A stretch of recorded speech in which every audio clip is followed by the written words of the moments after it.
Big cities, big ideas, and bigger dreams. Success and failure around every corner. Welcome to the world of an African entrepreneur on the rise.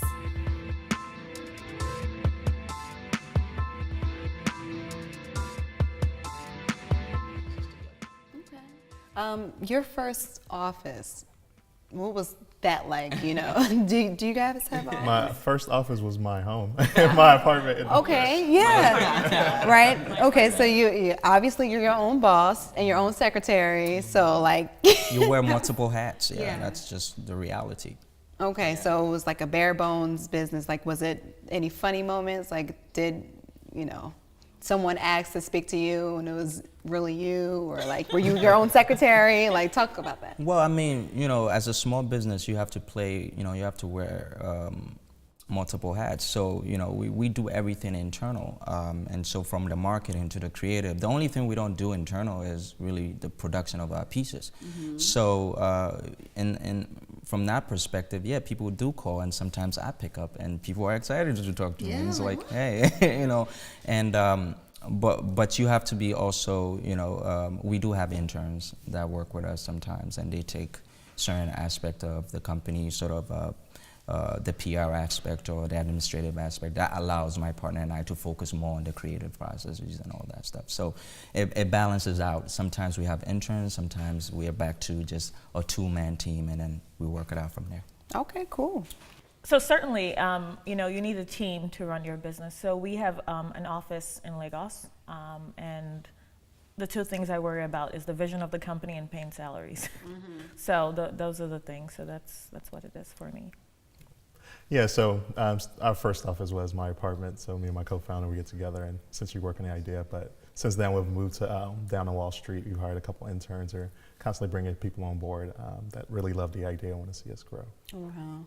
Now, a lot of your endeavors are kind of woven in. Like, you have your clothing line, and then you have Cosign, which can actually, you know, zero in on his clothing line, and then you can promote his clothing line. So how important is collaboration in entrepreneurialism? Networking is very key. It's good to find other people that they might not be able to be your team members, but also help promote your idea, whether it's with Mary and her marketing promoting, or him using Cosign to make his products discoverable within our app and giving him another marketing channel. So it takes a village to raise a child, as we say in Africa. So each of our separate companies are our children, and we need our network, people of network, to help push it. Yeah, I mean, in the 21st century, collaboration is very important. I've worked with Kwaku in terms of, you know, writing articles about his work, and a lot of the entrepreneurs I write about too, it's about collaboration and trust, to very important terms. And so, you know, I think, you know, I remember reading somewhere where it said that instead of thinking of people as your competitors, create a way to work with them. Yeah. So collaboration, 21st century thing, and whoever's not collaborating is going to miss out on so much. Exactly. Yes. Yeah. So It's one of the items, you know, key to success is collaboration. You find the right people to work with. You know, not everyone, you can't collaborate with everyone, but just the ability to have room for collaboration is very important. So I just want to know all of your origins. Like, where are you guys from? And did you guys come here, or were you born in the U.S.? I was born in Lagos, Nigeria. I came to the United States in 1998. My parents felt, you know, I would get a better education here. Went to college, grad school, and, you know, that's my story. So. Okay, Abiola? I was originally born in Memphis, Tennessee, but after like 2 months of age, my parents shipped me to Nigeria to live with my grandparents because they were still very young and in college, and they couldn't really focus on, you know, raising a child while trying to face their studies, as our parents would say. So I spent 6 years there, and then I moved back in '92. Okay. And I was born in Ghana, West Africa, and I came here when I was 16, so around 2001, and I did my high school, undergrad, and grad in the States as well. Yeah. So, like, what is your creative process? What get your juices flowing?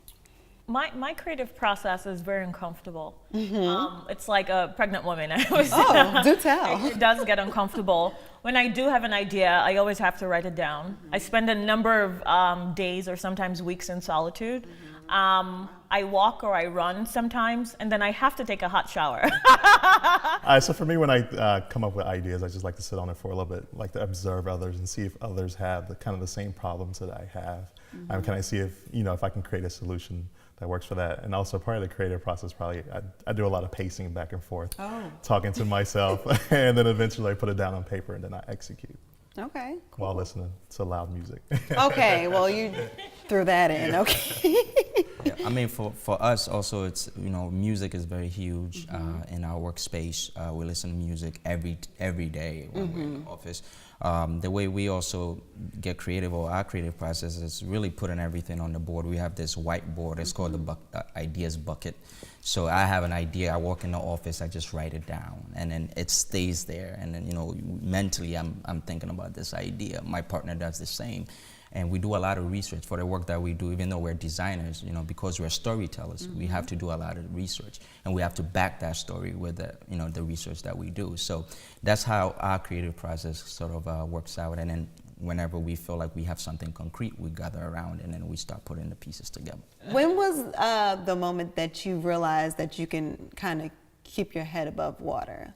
Like, I can breathe a little bit. You look like you don't want to breathe. Like, I don't want to breathe. I don't want to own up to that. I mean, I'm still I still consider myself in startup phase. Okay. So we started as this platform that really wanted to talk about the voices of women and entrepreneurship.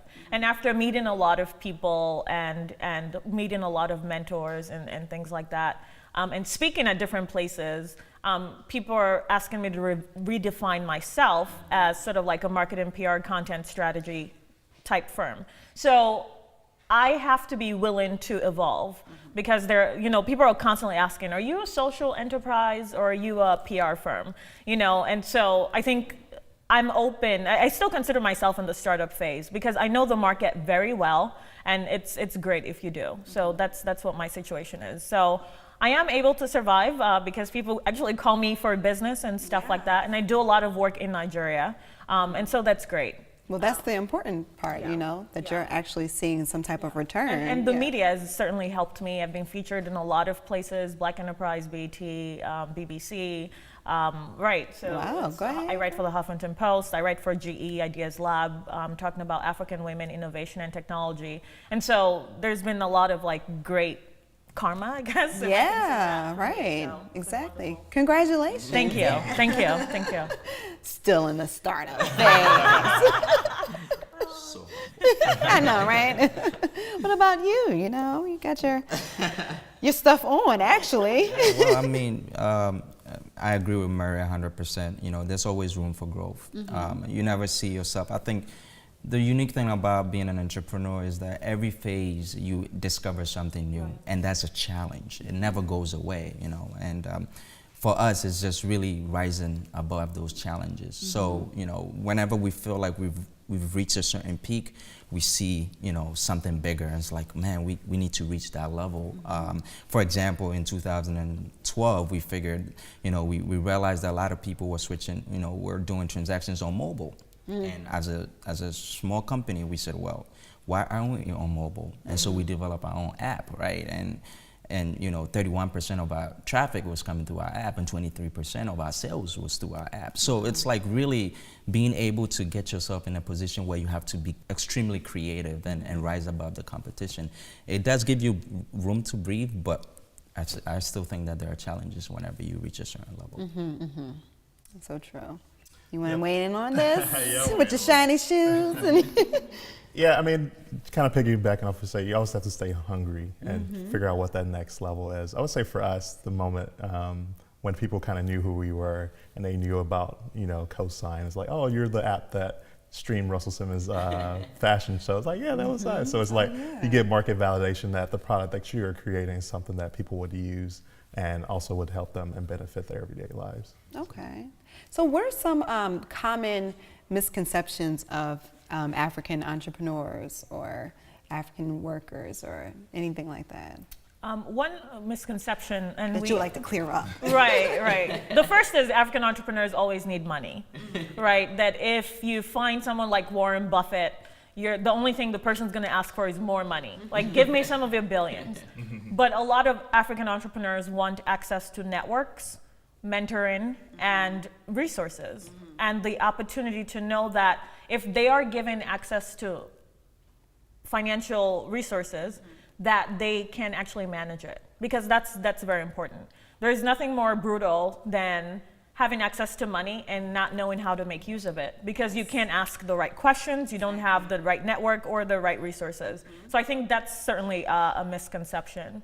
And also another misconception is African entrepreneurs are not willing to grow as quickly as they'd like to. So when you hear entrepreneurship, it's always like very micro, small business women like market, you're thinking of like the lowest person at the bottom who's selling like, pencils or whatever it is. But people dream big. You have IT companies, you have people supplying different things, you have people filling the market that's not necessarily always small. And micro, especially, and that misconception is also promoted by a lot of like aid organizations who work in Africa, whereby when they think entrepreneurship, they think small, micro grants, micro this, micro, and and that's limiting even for the entrepreneur, because it can't enable the entrepreneur to dream big. Like, how do I supply a Walmart? How do I supply, like really thinking big, how do I supply a Starbucks and, being part of a larger value chain versus someone giving me $50 on Kiva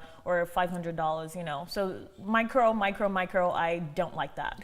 Right, exactly. Yeah. Okay. I mean, from our end, being in a fashion business, it's like, African designers are labeled a certain way.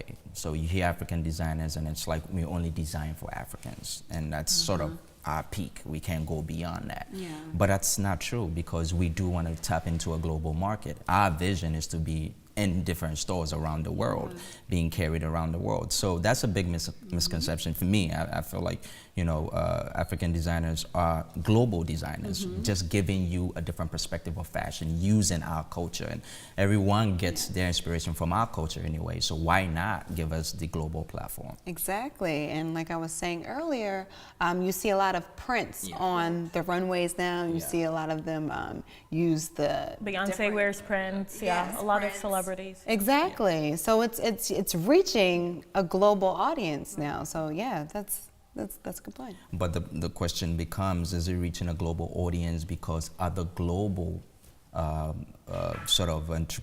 other global designers are using prints, or is it reaching a global audience because Africans are using prints? Because we've been using prints for a long time. And that's the thing, because we get into this phase where even and I think Africans themselves, or ourselves, we do this to ourselves, that we don't really value our own, and sometimes we just have to wait for outside validation that we are great, and that shouldn't be the case. And we've been advocating on that. That's why we speak out so much on these issues. Like, don't look at us as just African designers, look at us as global designers with a Pan-African inspiration. Right, and don't wait for Vogue, to say braids are in and, prints are in now, Exactly. Exactly, wow. Good point. Just stating. That's why I sit in there. So what do you feel the scariest thing about being an entrepreneur is? Is it searching for your next paycheck, or the shifting market, or maybe the side eye from your family, or rejection? And how do you overcome that fear, or how are you overcoming it now? I'm not afraid of rejection. Actually, when I first started, I got rejected. The idea wouldn't work, it's not a good idea. What do you mean, African women? No one cares. I got a lot of that. But for me, what scares me the most is competition coming out of nowhere. And just, you've worked so hard, you're very focused. And I think going back to the question you asked, you constantly have to keep innovating and keep thinking about what's next, and keep thinking about how to stay ahead, and keep collaborating. Because if you're stagnant, if you're so focused on the idea, I went to an entrepreneurship conference not long ago, and one of the things I left with is fail fast, move quickly. So if competition comes and, things don't work out, or they take a huge chunk of your market, you have to keep innovating and keep moving forward and keep collaborating. It's crucial to recover, huh? Yeah. But I'm not afraid of no's. I'm not afraid of rejection. I don't care too much about money. Really? Yeah, but for me, it's really about, I think if you're able to define yourself on the market quickly enough and fail quickly and move on quickly, I think, things will be fine. But rejection doesn't scare me, but competition does. Never heard that one before, but it makes sense. It makes sense. I mean, it makes sense too. For me and for us, I speak on behalf of the company. It's really about, not being persistent, because you're gonna have challenges. We go into this phase of being entrepreneurs knowing that there are gonna be challenges ahead. I don't see failure as the opposite of success. I see failure as a part of success. So you have to go through that phase. Starting or building a business is a story, it's not a statement. So you need to be able to, and we toughened up. We knew that nobody was really gonna hand it to us, and we had to prove ourselves. And I think we've been doing that over the years. Every year we're getting better and better. We're innovating. Everyone is doing fashion shows. We don't do fashion shows. We do storytellers in fashion, which is totally different. It's not something that you can see anyone putting up a flyer for. We put up that flyer. So like Mary says, you have to be always innovative, and that's what sort of is separating us from other competitors out there. And entrepreneurs just have such a huge responsibility. You guys are innovators, like you said, you're creators of jobs. How do you pay it forward to your community? What do you do as entrepreneurs to just continue to create that path of success for others? Paying it forward, creating jobs is paying it forward, right? Yes. That's So number we've one. already agreed that we're doing that. But I think it's always amazing when like when I post something up or give a workshop, or even at the event yesterday, Kwaku and I spoke on the panel, there was someone that was crying on the women's panel. And basically she was moved by the conversation. I was the moderator for that. And, she was like, thank you for having this conversation, because everything in my head was what you guys talked about. So those kind of moments and experiences, I think, make everything worthwhile. The effects sometimes are not so immediate. It takes a while. But I think in the end, by being sustainable, being innovative and trying to create jobs or thinking of ways to, expand are ways to certainly help people. Well, definitely. For us, I think what drew me to my partner was his vision. And I appreciate him so much, because it's not so often that you meet people that go beyond what they want to do, right? So his ideas are like, we're gonna use fashion to change lives. And, I'm listening to him the first couple of days we were talking about things. And it's like, how do we do that? And so when we initiated our company, the second year, we initiated a policy called a Community Outreach Initiative, which basically allows us to partner up with the nonprofit organizations helping people in the diaspora or back home with a focus on our interests. So we're very interested in education for children. We're interested in or passionate about positive youth development, HIV/AIDS awareness, and sustainable energy. And we've done a lot of great work with different nonprofit organizations. We've been to Haiti to support when the earthquake happened. We've been in Ghana working with Africa Youth Network. In the States, we work with Africa Youth Excellence. So just to think that this company was started off saying we're gonna use fashion to change lives, and pretty much we're supporting organizations that are making a difference. And also we do have internship programs for different, young people interested in fashion. We just hosted one of the fellows from Obama's Young African Leaders Initiative from Malawi for 8 weeks, and it's just really 54 Kingdoms having that platform to be able to create opportunities for others. I think that's what keeps us going as well. It's really excellent. I would say the whole premise of Cosign is to pay forward. So our mission is to provide technology that rewards endorsers around the world. So now as you're promoting your products and basically doing word of mouth, you now get rewarded for that. One room, 3 people for an hour. Who would you have? Why? Go. I will have Steve Jobs for innovation and thinking creatively. I will have Dr. Kwame Nkrumah, who was the first president of Ghana, just for his insights on a united Africa, the vision he had for it. And the third person I'll have is my partner, because I think he's a genius. That was good. For me, it would be Bill Cosby. I really liked the way he positively portrayed African American culture and life in media, and was also great, instrumental in deconstructing a lot of stereotypes. Another would be Jackie Robinson. I love how he's able to keep his mental fortitude while playing baseball and still, you know, being able to perform under pressure, essentially. And the last person will be Bill Gates. I love, first of all, the tech side of him introducing a lot of great suites that we use today, and also, in addition, him giving back to the, you know, to the community, his philanthropy. For me, the first person would be Fela Nicolas Kuti. He was a very powerful musician, very brilliant man, and he inspires me till today. So Fela would be one person. Another person would be Dangote, who is one of Africa's very wealthiest men, and very powerful as well, because he's been able to build relationships and use those relationships to make a difference in terms of creating jobs and building industries. And then the last person I'd love to meet, hopefully before he passes away, Warren Buffett. I think he's a very brilliant man and takes lots of calculated risks. And I feel that if a lot more entrepreneurs took the kind of risks that he did, they'd probably be more successful. Wow, you guys had a great variety with the three. If I had to choose three people, it would be 1, 2, 3. Well, thank you for joining us on The Rise. Yes, and congratulations on all your endeavors. Thank you. so much. Yes. Thank you very much.